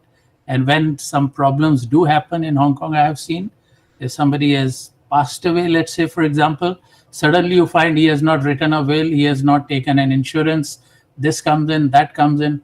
I think this is a very essential and important aspect.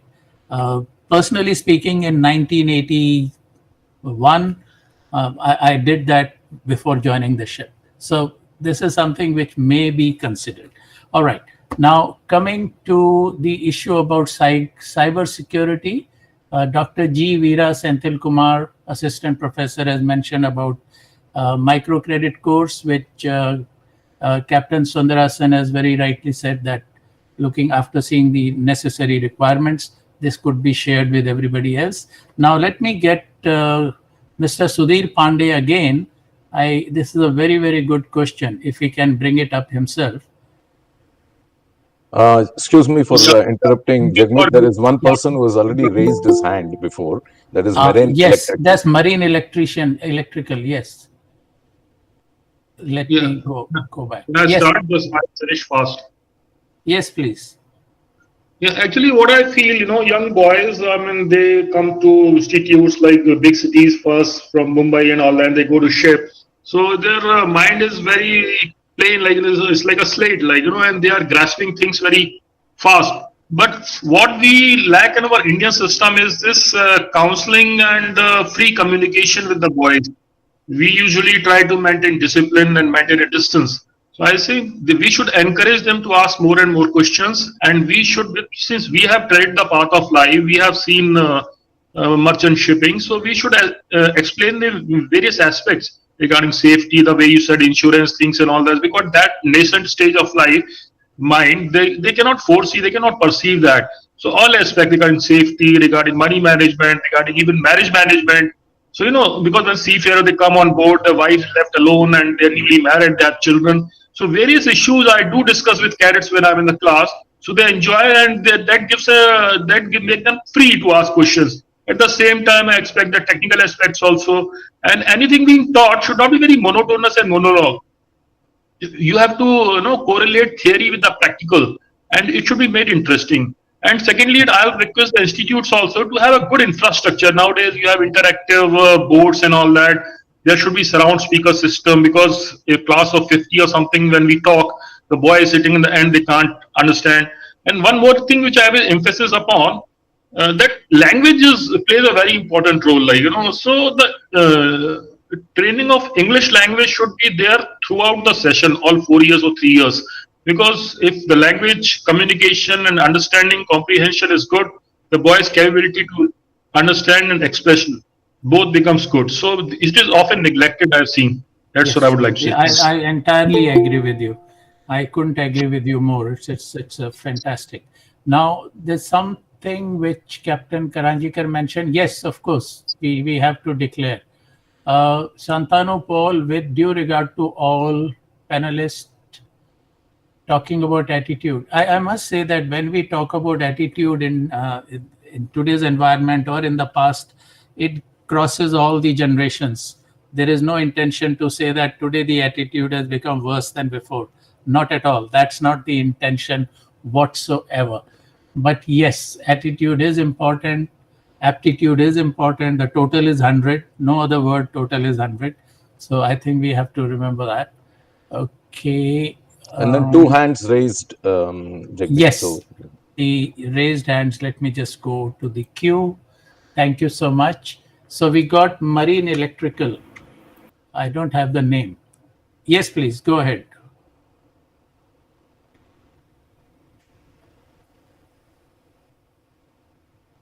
Yes, Marine Electrical. Can you please put your video on so that at least I can, if not the name, I can see the face.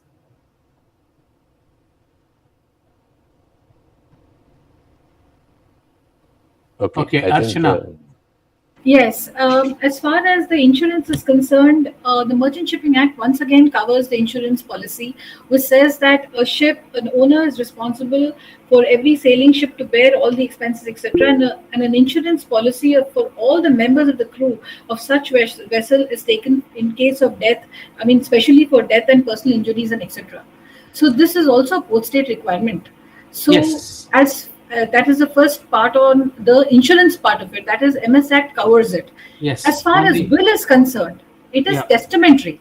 So it is the Merchant Shipping Act. It is each to his own. So whether I decide to make a will and keep it, yes, it is good practice that you make a will. But in a seafarer's situation, it is next of kin. So in his contract, his NOK is very clearly specified. There's no such, the legal hassles becomes lesser. Because we dealt with a case where there was no NOK declared. I don't know for what reason. So that became a very big issue, because then there was the monies which come in from his contract. How does it get dissipated? So there was a mother, father, there was a wife, etc., etc., and it became a very cumbersome legal issue for us. So NOK declaration is a very important element of a seafarer's contract. So I think I would like to emphasize this for all the cadets who are listening, that even the insurance which Advocate Archana Reddy mentioned, please remember you are on contract basis. You are not a full-time employee. So when you are not on contract, please, during that duration, I am not very sure if all the companies will cover you.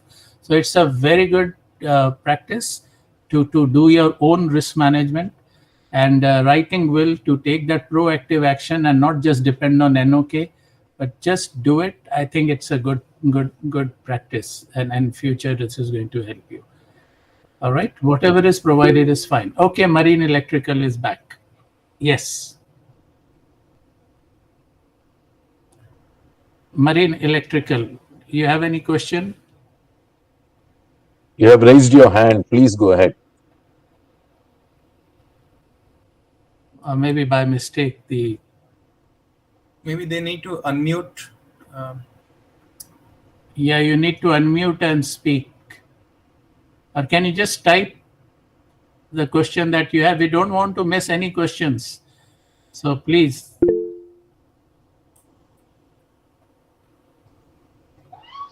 Cadets. So please ask questions. Anything that you have. Yeah. There is Sir, I myself Yes. is a Tabriz Kampu. I'm teaching in IMU Mumbai from last 4.5 years. I Yes. left shipping in 2018. Okay, I done my BE engineering in electronics. Now my question is, sir, as in our India, we have a pattern of doing the mechanical engineering is like, let's say, from the 12th standard, and then we are doing the BTech, or we have a 10th standard, and then we do the diploma 3 years and 3 years mechanical engineering. So both are in the same branch. Now, when we are talking about when we required automations, when we required artificial intelligence, when we required electrical propulsions, so you require some person who should have a good knowledge in that subject, like a mechanical engineer, like we are teaching in the BTech for our cadet. Now our cadet will not absorb that energy. Why? The reason is because they have a majority of the subject is from the mechanical. Okay, now when we are taking the electronics engineers, so electronic engineer is facing a problem in the ship. Like for examples, it is we are getting the message from the cadets that they are harassed by the chief engineers. They are getting the if they are not doing the mechanical jobs, they are doing the harassing like a motor temperature round after the working hours. And some of our cadets, has to do the job like they have to cleaning the bilges. So I think that this is in the past. Now in the modern India, we cannot expect from our cadet all these things. I think this is one of the best questions of the day that I've heard. So I'm going to start asking with from the ship owner, then move on to the other people. So aren't our expectations a bit too much? Is this what the gentleman is trying to say? That previously it was more mechanical oriented, and now we have the digitalization and all that stuff, and our expectations are that while we are teaching still the mechanical part, and vice versa. Well, coming to the mechanical and electrical issue, it is actually quite interesting that, I mean, the ships are still today quite mechanical actually. There are, of course, electronic engines and so far, and so on and so forth. But thankfully, the additions which have come have been pretty much robust, and we haven't had much issues with respect to electrical or electronic issues on board. So as of now, we are still we are more, as I said before, we are more focused on the actual attitude of the people that we have on board, and so their training in the marine field is what we are mainly focusing on at this time. Coming to what the cadets' duties and responsibilities are on board, it is quite clear, and it is in fact very well stated in the fleet regulations, that the cadet is there only for training, and his main purpose is to learn the functions on board. he's expected to become an officer or an engineer in future, and therefore that is what his gearing is towards. Of course, towards this, one does expect that he should get first-hand experience of various activities on board, and therefore he should be exposed to some of the physical and mechanical tasks that are required on board as well. Uh, p- I feel that when a superior gives a task to a rating, he should appreciate what the rating has to do or what each rank has to do, and so knowledge of that is very important as well. Right. Thank you so much. So before I go to Kishore, just very quickly, I would like to just add one sentence to that. You see, as part of the Institute of Marine Engineers India, the number of courses that we conduct, whether it is electrical courses, electronics courses, mechanical courses, hydraulics courses, I think this is something which should be more promoted to our cadets and also the junior engineers as they continue to progress in their career. And later on, if we have time, I would ask Rajiv to say more about it. Back to you, Kishore. Just wanted to say one thing in all these things, yes, we have a lot of technology coming into our field and so on and so forth. But remember that we are super users. We are users of the technology. You don't have to necessarily learn about the technology. All of us use the phone for banking. We don't have to learn Pinnacle as a banking software, So the comfort with which you use technology, today's boys and girls are born to that. They are born to technology. They're quite easy for that. The point why I raised my hand is to say that there is a very valid question from Director Chennai campus, Yes. which I think one of us should answer. So that's why I raised my hand, Jagmeet. Yeah, no, thank you for that. It was there in my mind. And I think that would be probably the last question. And then we'll hand over to Dr. Yogamala. Yes, sir. Would you like to read it out yourself or ask the question directly? Okay, my question was that particularly with the present increase in the number of frauds which are happening on the monetary front, particularly with electronic cash transactions. Suppose there is a seafarer who is at sea, comes to know that a fraud has happened against his credit card or his account from a place where he has not visited. Now, which is the rule under which he has to, or which is the law under which he will be governed, whether it be the flag state or the state of his nationality or the state place where the incident has happened? Advocate Archana Reddy. Very interesting question, sir. Multiple questions and rolled into one. So, fraud, typically high seas would involve flag state, sir. Any kind of fraud. So if it is in the high seas, then the flag of the state will exercise the first jurisdiction over that fraud. If it is a port, then the port would be the port state. Yes. So basically, it is the same rule of flag state and port state. Okay, that means his state of nationality has got no role to play. So the state of nationality will definitely be informed. Like suppose you hold a bank in SBI India, yeah, and you have been you SBI India, you hold a credit card, and then you are let's say in Hong Kong, and you realize that you're on a ship which has got a Panama flag. Panama flag. So what happens? And you are an Indian CDC holder. Yeah. So what happens is, and you find out this crime. Let's say you start your message starts pinging when you're like 12.5 nautical miles out of Hong Kong. Correct. That's so right. When these situations, first you have to first inform your flag state. You have to inform your agency. You have to inform the DGS. So that is again the line of chain of command, starting with your vessel itself and the person who has recruited you. You start with that, but with the information to the bank, because finally it has to be redressed by them as well. That is why I asked the state of his nationality, because ultimately the bank is in that particular state. Totally. Of nationality. He has to be informed, because when you're sending out the email, the bank also has to be noted. Yes. So that's why totally. Because sir, the question of filing an FIR comes in, because you are being it's a fraud. So where does he file his FIR? That was the query. Again, the place where if he finds a crime, it has happened in Hong Kong, then it will be the Hong Kong jurisdiction. He files the FIR there. If it is at 12.1 nautical miles away from Hong Kong, then he will technically need to file an FIR in his flag state, sir. All right. Thank you very much. I think the first point would be straight. The bank has to be informed immediately. Yes, sir. I think that is the most That is, of course, important. that has to Because if we compare the same thing, like if I'm traveling all over the world with credit cards, and there's a fraud happens when I'm visiting London or I'm visiting, so wherever I am, I'm going to file the FIR, and after informing my bank immediately, and go to the local branch of that bank. No, that was true, because there the option would be only two, between your national place and the place where you are. But in the case of a seafarer, it may be three. That's why the issue of flag state versus the port state, I had a little bit of doubt on that. But thanks for the clarification. Thank you. Okay, we have time for one more question if anybody would like to ask. Rajiv had raised his hand, so I think let us give Yes, that to Rajiv. yes, Rajiv. Yes, Rajiv, you can tell more about IMEI, what we are doing. Yeah. Yeah, and I'll just sort of put it in perspective as to the question which was asked. Presently, like I suppose it is related to engineering. So you could have the 4-year degree course, or you could be a DME or a GME who does a 2-year or 1 year.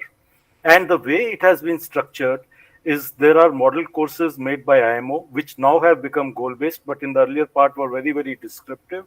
So the competencies have been mapped, and what is taught in those 2 years and 1 year respectively, whether you are a diploma or a graduate marine mechanical marine engineer course you are addressing, is supposed to bring everybody at the same level when you go for a TME. So if there is a gap observed, especially by those who are teaching, they should bring it to the directorate who is responsible for the course curriculum, how it is developed, that this gap is not being addressed, so that that can be taken care of. Theoretically, it has been done, and this is possibly one of the first times I have heard that somebody has an issue being an electronic engineer coming to become a marine engineer. But if there's some gap specifically observed that this thing has not been taught, that should be brought out. It would help streamline and us understand, or possibly look at the institute where it has not got covered, because theoretically, if you map out everything in the courses, it is supposed to bring everybody to the same level when they join a ship as a TME. So that is the first aspect. The second aspect is we do carry out value-added courses. It is not that everybody would learn and be proficient. Basics, what we do as per the SCCW code, your tables are good, but then you come across equipments which require a bit more deeper understanding, especially when you're dealing with design aspects, troubleshooting, etc. So those are the sort of courses which are run by various institutes, including IMEI, and also not only those courses, but even just being a student member gives you access to a lot of knowledge which is available through the technical journal, which incidentally Dr. Rajoo Balaji is the editor of, MER, which is published monthly. So these are some of the things which possibly, like if you were to ask me how can the cadets keep themselves updated about various new technologies and all coming up, I would say you have in today's world huge access through internet to a lot of information. You can become members of organizations. IMEI has a student membership program. It has a mentorship program. Similarly, I'm sure INA would also be having something for its members. CMMI will have something for its members. These are various opportunities for those who are still in college to gain access to a lot of knowledge. IMO website itself allows anybody with an email to become join the IMO website and get at least the basic fundamentals. It may not be all the recordings available or working papers available, but a lot of information is available. So I would encourage the cadets to take use of these available avenues and try to keep themselves more informed. This will, I'm sure, help you out in the future. Thank you. All right. Thank you very much. And I'm going to override all the raised hands. in the interest of time. Sorry, ma'am, that is how I work as a moderator, unless the organizers allow me 5 more minutes. No, I think we'll run short of time otherwise. Yes. Let's. So I go back to Dr. Yogamala, and I must thank everyone from my side.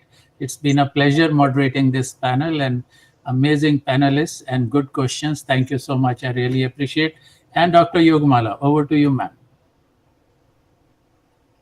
Sir, actually, it's been a very insightful discussion, panel discussion, and Rajoo Balaji sir will express open thanks. Yeah, thank you very much. Good afternoon once again. Shakespeare said, the first thing we must do is to go and kill all the lawyers. That's what he said. Probably we have to looking at this, but I just want to go back on the genesis of this, and before I come to thanking all of you. We kind of put together the policy research cell, and then we went into a huddle. VC, me, and there were a few others. We thought that legal part cannot be kind of isolated, and we must have some forum. But then we were in a predicament. What is it going to be? One thing was clear that maybe the forum has to capture real issues, and it has to have an academic flavor. That was clear. But we didn't want it to be an agony on kind of a forum. At the same time, there was an existential responsibility that we should also carry the, you can say, the knowledge of this, at some level. So we thought that we will go for a very low-hanging fruit of getting the cadets and the students and telling them what they should do. It's a kind of personal preparation to the sea. And then the two big slots were the rights and responsibilities. That is the way we conceptualized this, and we gave the assignment to Dr. Yogamala, and it's starting to bear fruits. I must say that this has been an education with entertainment, although there was a little bit of digression here and there, but I think we carried it through. And I think that we will mature over a period. There are two takeaways from this, what I see. The first one is that I think we have to do it more often, especially not only to the cadets who are passing out, but also somewhat in a regular fashion to the other slice, or you can say the other cut of people, the shore-based population, people who are doing BBA, MBA, and all that. We are taking efforts. Chirag is again supporting us. We are planning for one somewhat a bigger event in IMU headquarters itself that should take place sometime in September, where we will have some kind of an extended platform and we will have time for more questions. That's one. And the second one was what was noted by, I think, Jagmeet, on a manual or some kind of a guidebook. We can go for posters. In fact, I had spoken about this with Chirag when he had shown so much of work done by ISWAN. Possibly, maybe we can do this and kind of promulgate things in the campuses and other institutes, so that some things are straight away told to the cadets instead of we sitting down in a forum and then reading them out laws and rules, etc. That's what I see it over there. And now comes to the part of thanking. I must thank the IMU team of Yogamala and so many people who have been behind the scene, first of all. And the next thanks goes to, of course, Jagmeet, who's always been a great support, not only to me, but also to IMU. I must really thank him on that for taking time out. And then, of course, the panelists, Mr. Harsh Barwe and Rajiv, of course, he has also been a great supporter of all our efforts, IMO mock session or any other thing. So I must thank Rajiv on that. And Miss Archana, she has been very enthusiastic and she has supported. We have had so many conversations on this, that the fabric of this forum should not get torn and it should not get carried away into somewhere else. It should be student focused, and we took care of that. And of course, Chirag. Okay, Chirag. I mean, from a long time we know each other, and he is so passionate about this seafarers and helping them out, etc. I think the import of all our intentions, I think we can bring it out in such forums. And I must again thank you all the participants who had enthusiastically joined and put forward questions, etc.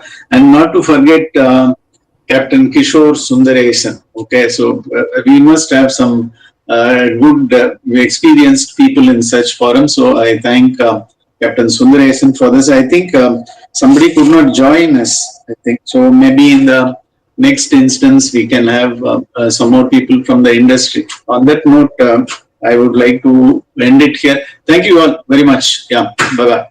And from the ship owner's perspective, sir, Harshvardhan Bhave from Hong Kong, I think he's also been. Thank you so much, Harsh. Yeah. Thank you for the Thank you. opportunity.